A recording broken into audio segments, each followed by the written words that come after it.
ஒரு விவசாயி எழுந்து கேட்டாரு, அத்திக்கடவு அவிநாசி திட்டத்தை நீங்க செயல்படுத்துவோம்னு சொன்னீங்க. அந்த திட்டத்துக்கு எல்லாம் வகுத்தீங்க. ஆனா கடைசியில அந்த திட்டத்தை ஏன் செயல்படுத்தல அப்படின்னு கேட்டார். அந்த விவசாயி கேட்டார். அதுக்கு என்ன தெரியுமா சொன்னார் எடப்பாடி பழனிசாமி? நாங்க தயாரா தான் இருந்தோம், மத்திய அரசுக்கு அனுப்பிச்சோம், மத்திய அரசு ஒப்புதல் அனுப்பலன்னு சொன்னார். வேணா அந்த வீடியோ கிளிப்பிங்ஸ் எல்லாம் இருக்கு, எடுத்து போட்டு பாருங்க நீங்க. அப்ப ஏன் அத்திக்கடவு அவிநாசி திட்டத்தை செயல்படுத்துவதற்கு ஒப்புதல் தராத மத்திய அரசோடு நீ கடந்த காலத்துல கூட்டணியில இருந்த, இப்ப ஏன் திரும்ப மீண்டும் கூட்டணி வச்சிருக்க? இது குறித்து பேசணும்ல. சரி, அது ஒரு பக்கம் வச்சிருவோம். செங்கோட்டையன் சமீபத்துல முரண்பட்டார்ல. ஏன் முரண்பட்டாரு?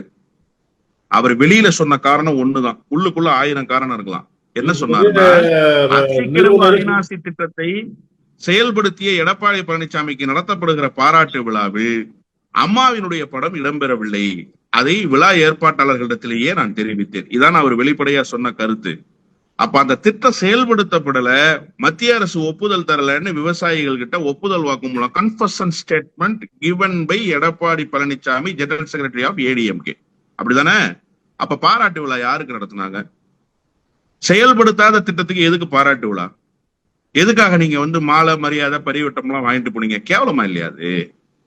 அப்ப நீங்க மக்களிடத்துல பேசுகிற போது உங்களுடைய செய்தி என்னவாக இருக்கும்னு நீங்க பார்க்க வேண்டாமா?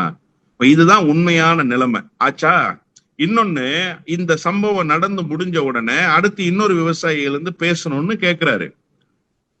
எஸ்பி வேலுமணி என்ன சொல்றாரு?